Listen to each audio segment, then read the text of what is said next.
বগুড়া জেলার মহাস্থানগড়ে। এই মহাস্থানগড়ে পাল, সেন ও গুপ্ত বংশের রাজত্ব ছিল। এই মহাস্থানগড়ই ছিল প্রাচীন বাংলার রাজধানী।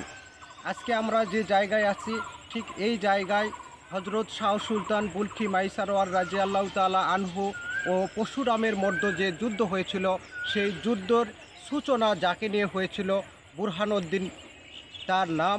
আজকে আমরা বুরহানুদ্দিনের সেই মাজার এবং বুরহানুদ্দিনের বাড়ি এগুলোই আপনাদেরকে দেখাবো। যে নদী দেখতে পাচ্ছেন, এই নদীর পাশেই আসলে কোথাও বুরহানুদ্দিনের সেই ছোট্ট কুঁড়ে ঘরটি তৈরি করা হয়েছিল। সেই ছোট্ট কুঁড়ো ঘরটি আজকে যদিও না থাকলেও তার মাজার এবং পরবর্তীতে বুরহানুদ্দিন যে বাড়িটায় বসবাস করত তারই ধ্বংস অবশেষ আজকে আপনাদেরকে দেখাবো। মুসলিম হলেও বুরহানুদ্দিন যে মেয়ের সাথে প্রেম করে বিবাহ করেছিল সেই মেয়েটা ছিল হিন্দু। আর যার কারণেই বুরহানুদ্দিন বিবাহের পরে গোপনে জঙ্গলের মধ্যে, অর্থাৎ এই এলাকায় তখন অনেক জঙ্গল ছিল, এই জঙ্গলের মধ্যেই তার ছোট্ট কুঁড়ে ঘর তৈরি করেছিল। আজকে আমি তার যে কুঁড়ে ঘরটা তৈরি করেছিল সেই জায়গা এবং যুদ্ধর পরবর্তীতে বুরহানুদ্দিন যে বাড়িটা তৈরি করেছিল সেই বাড়ি এবং বুরহানুদ্দিনের মাজার শরীফই দেখাবো, চলুন।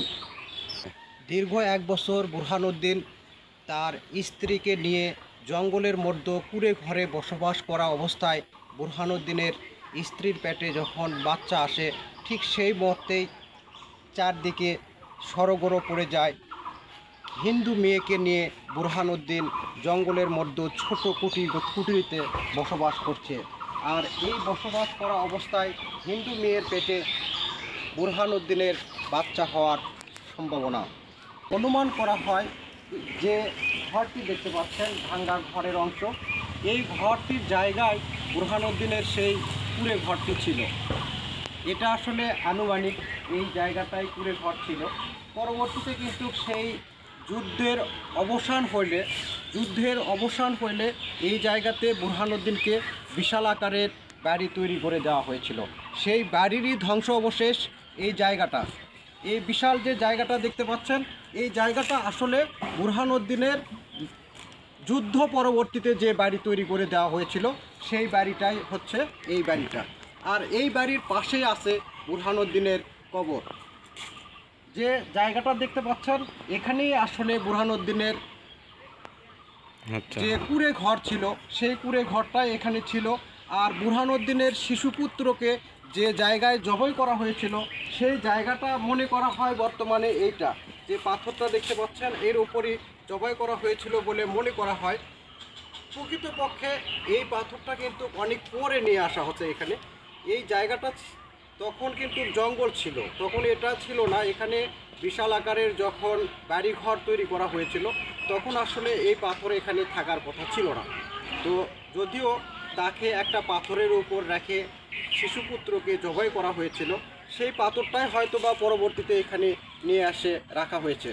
শিশুপুত্র জন্মর পরে যখন তার আকিকার জন্য গরু জবাই করা হয়েছিল, সেই গরু জবাই করা নিয়ে কিন্তু এখানে যে গণ্ডগোলটা সৃষ্টি হয়েছিল, তারপরে বুরহানুদ্দিন হজরত শাহ সুলতান বুলকি মাইসারওয়ার রাজিয়াল্লাহু তাআলা আনহুকে এখানে ডেকেছিলেন।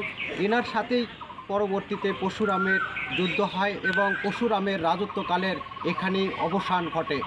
তো এখন বর্তমানে যে পাশের কবরগুলো দেখতে পাচ্ছেন, চারদিক দিয়ে ওয়াল দেওয়া কবর দেখতে পাচ্ছেন, এটা আদিকালের কবর না, এখন বর্তমানকালের স্থানীয় মানুষদের কবর এখানে আসলে দেওয়া হয়।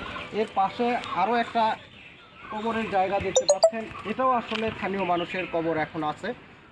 এই স্থানীয় মানুষের কবরের পাশেই প্রাচীনকালের বুরহানুদ্দিনের যে কবরটা দেওয়া হয়েছিল সেই কবরটা এই স্থানীয় মানুষের কবরের পরেই আছে।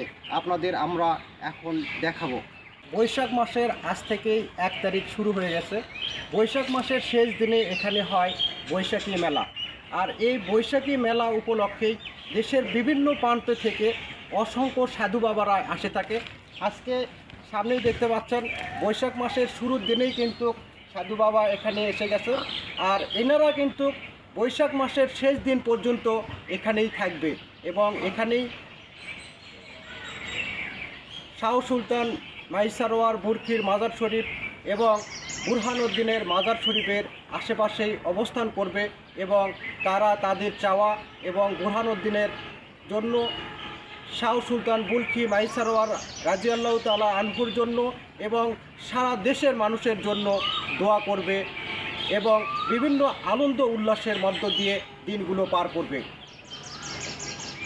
আমরা এখন বুরহানুদ্দিনের যে মাজার, সেই মাজারের ঠিক সামনে আছি, একদম গেটের সামনে আছি। আর বৈশাখ উপলক্ষে যে মানুষগুলো প্রতি বছর আসে, তাদের যে আগমন এখানে শুরু হয়ে গেছে, তারই প্রমাণস্বরূপ দেখতে পাচ্ছেন এখানে কিন্তু অনেকেই আছে। এনারা দেশের বিভিন্ন প্রান্তে থেকে এসেছে এবং এরা এক মাস, পুরো এক মাস থাকবে এখানে। শুধু আমাদের দেশেরই না, অন্য অন্য দেশেরও অনেক মানুষই আসবে। চলুন আস্তে আস্তে আমরা বুরহানুদ্দিনের মাজার শরীফের দিকে যাব। আপনাদের যে বুরহানুদ্দিনের মাজারটা দেখানোর জন্য আমি আপনাদেরকে এখানে নিয়ে আসি। আসলে বুরহানুদ্দিনের সেই মাজারটা আছে। বুরহানুদ্দিনের মাজারটা আগে এরকম টাইস করা ছিল না। এই ওয়ালটাও কিন্তু প্রাচীন যুগের ওয়াল ছিল। এখন এগুলো ওয়াল বর্তমান যুগের দেওয়া হয়েছে। আর এই পাশে মাজারের কিছু অংশ বের হয়েছে, পিছনের পাশে মাজারের কিছু অংশ বের হয়েছিল, সেগুলো আসলে ধ্বংস হয়ে যাওয়ার পরে নতুন করে আসলে প্রাচীন যে মাজারটাকে নতুন করে করা হয়েছে। মাজারের চারপাশের যে ওয়ালগুলো দেখতে পাচ্ছেন, এই ওয়ালগুলো কিন্তু সেই প্রাচীন যুগের ওয়ালগুলোই আছে এখন। এই মাজারগুলো প্রাচীন যুগেরই, এই ওয়ালগুলো প্রাচীন যুগেরই আছে। উপরের ছাদটাও আগে ছিল না, এখন বর্তমানে এগুলো ছাদ দেওয়া হয়েছে। আর বটগাছটার বয়স কিন্তু এখন অনেক হয়ে গেছে, প্রায় 100-150 বছর বটগাছটা বুরহানুদ্দিনের মাজার দিয়ে ছায়া দিয়ে আসছে। তো বন্ধুরা, চলুন আজকে আর নয়, এই পর্যন্তই। আবার আপনাদেরকে দেখাবো হযরত শাহ সুলতান মাইসারোয়ার বুলখি রাজিয়াল্লাহু তাআলা আনহু এর মাজার শরীফের পাশে তার প্রধান শিষ্যর মাজার এবং লাহোর পীরের মাজার। তো বন্ধুরা, আজকে আর নয়, আবার দেখা হবে অন্য একদিন।